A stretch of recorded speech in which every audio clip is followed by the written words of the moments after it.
Hello, everybody, and welcome to episode 71 of Therapy Thoughts with Lindsay. And heck, we're already into the second year of having Randy Cash be there through Computer Land. Hi, Hey, what's going on over what's there? up? I'm chilling, man. Rah rah rah, man. Oh my goodness. Been Hey, but a I long actually get to day. see you in person in a few days. I haven't seen you in Yay. over a year. That's kind of crazy. Yeah, I'm still having trouble with that. Still trying to process that. Oh, wait till you see me. I have aged. I see you this way every week. You still look the same unless you have some crazy filter going on that I don't know about. Yeah, it's called the early 40s filter. Oh my goodness, you're ridiculous. No, it is crazy to think. I've been having this conversation with lots of people lately because we've hit that mark of being in this for a year, which is a little bit crazy. It just is. It's like we're all processing things in lots of ways, you know? Yeah, it's taking some getting used to, right? Some of It this is. I stuff, mean, I don't think that I mean to interrupt you. Nobody was prepared for any of this. right, right. I think that goes back to that, if we have the ability to prepare for change, it's easier. That doesn't mean it's easy, but it's easier. When it's forced upon us, that's not always easy. And, it's funny because a year ago, we started talking about the impact that being at home with your significant other, with your family, all of those things, what that was going to be like. And I think the boundary concept has been something we've cycled in and out of throughout that whole time because boundaries are tough enough to set no matter the circumstances. But when you have a situation that's outside of your control, or there's just elements of things that you don't have a lot of say in, sometimes having a way to set a boundary can be a good thing.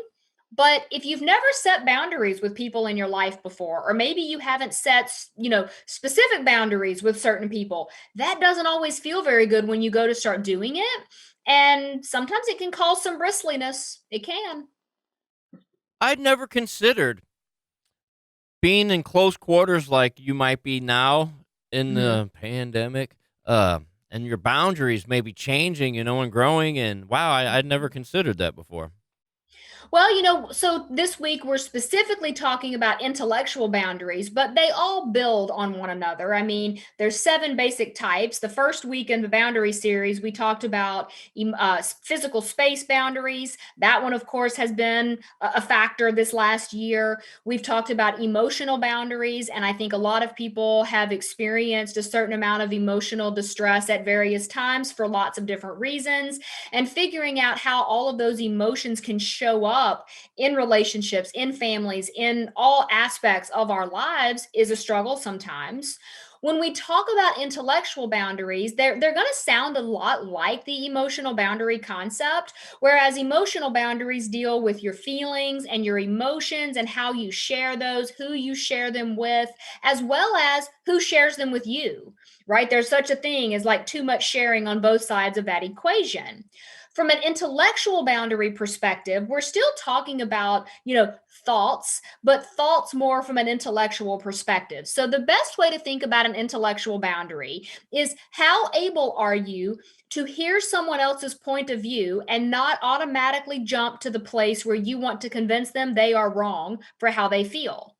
And I feel like that is a very loaded topic because we've seen that in all sorts of areas this last year. People that don't want to agree on things or don't know how to find middle ground or are just really hell bent on trying to convince other people that they're wrong, right? That's an intellectual boundary of it's crossing an intellectual boundary. Well, then it appears to me these days intellectual boundaries are just being demolished and stomped. Unfortunately, I don't think you're wrong. I think that we've lost that ability to just say, hey, okay, maybe I think about things differently than you do. Can we have an intelligent conversation and not want to beat each other up? Like, let me give you a great example. When my mom got in town a few days ago, we went to dinner and we did it in a socially distanced way. And we went to a safe gluten-free place and we were sitting there at dinner, and it was me and my wife and my mom and a lady who's really like family to me. I grew up thinking she was my aunt, but she's, one of those kind of like you, right? Chosen family family, just like you're part of my life. I don't know what to tell you, right? And it was interesting because the four of us sat at dinner and we shared thoughts about really difficult topics. And I'm not going to say that we agreed on all of them because I don't think that we did, but no one got upset. No one got offended. No one took something personally and then blew it out of proportion. And we also didn't try to convince the other ones that we were right and they were wrong. That's an example of intellectual boundaries in action. And it's not that we sat there and said to one another, okay, let's set healthy intellectual boundaries now. Here we go. No, we didn't do that. But we were very mindful of these are people that we love and care about. And so we're going to be very respectful as we have these conversations. And even if we don't all get on the same page, we can at least recognize what the other one is trying to do. And we can almost give them a little bit of the benefit of the doubt that they have good intentions, you know? Nothing wrong with having a conversation, especially with someone who you may have opposing viewpoints, but may Mm-hmm. learn something, even if it's not like going to change your point of view, but you may learn Right. something about the other person. Absolutely. Or maybe it causes you to challenge your own beliefs or to think a little deeper about the reasons you feel the way that you do. Right. And I think that's sometimes what we miss or what we're missing, especially in like online social media settings where there's not a lot of listening and there's a lot of yelling back and forth and telling someone else how to feel and how to believe. And I think this trickles over, though, into a lot of our interpersonal dynamics. And it does absolutely show up in relationships. It just does. It does. I mean, you have no idea how hard it is to have a conversation with people because I'm always right, and it's really difficult to have conversations with Randy, people. you are okay. You know what? First of all, you are right a lot. I will give you that. But here's the thing, though, and I know you're kind of being silly, but so a way to think about do you have healthy intellectual boundaries in your relationship would be if you share your idea about something, your philosophy on life, an idea you had about a project you want to do, or maybe there's just something that you have never really spoken out loud about, but now you have an opinion and you share that with someone, specifically your significant other. It's not to say that they're going to turn around and go, wow, that was life changing. And I'm so glad you shared your opinion. That doesn't have to happen for it to be a healthy boundary. But here's what a not healthy boundary looks like for them to go, what's wrong with you? Why would you think that way? How stupid could you be? No one feels that way. You're so wrong. Don't you know I'm right about this? Those are examples of an intellectual boundary that's not being respected. Right now, there's a different way to do that. If your significant other says something to you and maybe you really truly think that they are wrong from a factual perspective, not just an opinion perspective, you can find a healthy way to say, you know you shared that with me and I appreciate the fact that you did. I want us to be able to have a dialogue about this, but I actually think some of your facts might just be not quite correct. Is there a way we could circle back and look at that together and see if maybe there's a way we can get on the same page? You don't have to be a jerk about it Mhm. just to be able to be on the same page with your partner. Yeah, it's almost kind of like being bullied in a way, you know? Yeah, it is. It is. And it's like, not only does bullying not do anybody any favors, I don't know anyone that has ever been bullied into agreeing with someone else and actually truly agree with them. You know what I mean? Like if somebody goes, "Well, how stupid could you be? Why would you think that way?" Well, the person might feel like have their feelings hurt and might say, "Okay, maybe you're right," but that doesn't mean they really truly understood the message and no connecting, no empathy is occurring. So there's not a lot of connecting happening. And that's one of the reasons that I think we see a lot of relationships that struggle because these boundaries are not in place. And so, yes, boundaries are self care, boundaries are for individual relationships, boundaries are for work, but boundaries are also for your interpersonal dynamic with your significant other. I think a lot of people may not understand, may not know how to, like, they are so taught, like we talk about all the time from such a young age, to say things like, how can you be so stupid? And they don't really know the proper way to Right. phrase that, you know? hmm Yeah. So, what I tell people is when you're starting to set these boundaries, ask yourself, are you pointing a lot of fingers and asking a lot of why questions? Why did you do it that way? What's wrong with you? Why? What? If you're doing that a lot, maybe you're not seeing it through their point of view. And so, when we think about intellectual boundaries, empathy is a huge portion of this whole thing. Also, going back to those four agreements, the fourth one that says always do your best but give other people the benefit also. People don't wake up in the morning and think to themselves, how can I be mediocre today? I'd like Nah. to see what that's like. Even on your laziest day ever, that's not how you start your day, right? And if we don't give people at least some benefit of the doubt, we aren't taking into account what might be going in their life, in their day at that moment. And so if we dismiss them just outright and we don't even give them a voice, then they start to feel like maybe their voice doesn't matter to you. And that I don't think that's what anybody wants, but it can be the effect sometimes or the outcome if these types of boundaries aren't at least attempted. Yeah, sounds like that old resentment can pop up in that situation, creating distance between you instead of bringing you together. It's almost like you've been doing a podcast with me for like 2 years now cuz that's exactly right. It's this whole thing of when resentment starts to creep in, not only are you no longer having those deep, meaningful, connecting conversations, but there starts to be that kind of walking on eggshells or feeling like maybe now it's not a safe place to show up. Maybe you can't share your ideas or your opinions for fear of how the other person might think of you or react to you.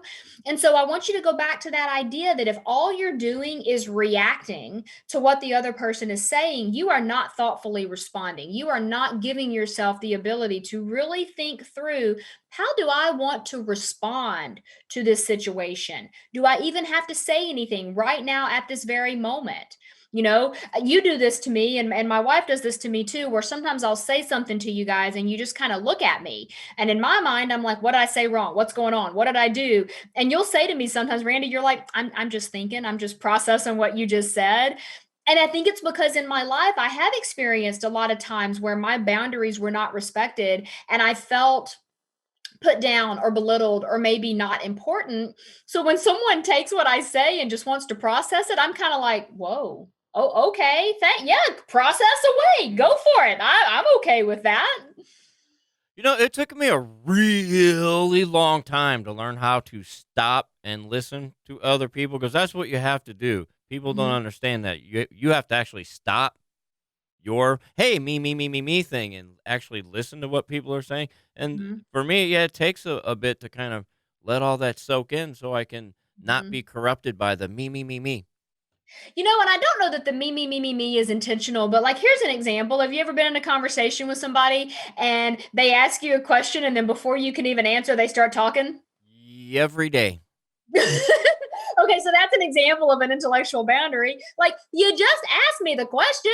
Like, give me a second to respond. Like, don't just start talking over me. But again, if I'm the one on the receiving end of that and I assume they have bad intentions, well, that's partly on me because if I really am not being respected in that way, I need to say, hey, wait a minute, let me say what I want to say, then I can listen to what you want to say. So it's all about communication and it will always be about communication. I don't know that a day goes by where someone says, hey, what do you do? And at the core of everything, communication, that's the goal. That is everything because that is what I do. I try to help you figure out how to optimize your communication so that not only your individual relationship with your significant other can be a really prosperous thing, but that your relationships with everybody in your life, family, friends, workplace, all of that can be healthy.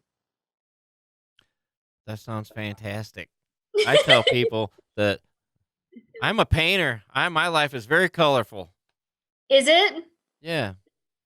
You're hilarious. All All right. right. That bombed. So there you go. I'll get off my little boundary soapbox for the week. But okay, so here's the thing. We've talked about physical, we've talked about emotional, and now we've talked about intellectual. So that means next week we may have a little bit of a longer episode. I don't know. We'll see if we can be concise, but we've got to talk about sexual boundaries. And those include elements of all three that we've already gone through, as well as the three we haven't gone through, plus a whole separate section of what sexual boundaries are. So we may have to extend our time next week. I'm just giving people a warning because I know they got onto us for being too chatty. Next week might be one of those weeks. I just don't know what to tell you. So, fighting off the urge to throw out all the bad jokes that I want to say, I will just say you can follow me on the Instagrams at rcashcomedy. Thank you very much. Oh my goodness. You're welcome very much. And if you do want to follow along with what I've got going on, go to lindsaywalden.com. There you can download your free relationship communication guide. You can read past blog posts as well as listen to and watch past podcast episodes. You can also subscribe to Therapy Thoughts with Lindsay on iTunes.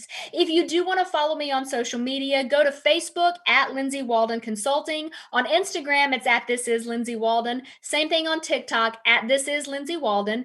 Pinterest is Therapy Thoughts or Lindsay Walden. You can find me both ways. And then on Clubhouse is at lindsay.walden.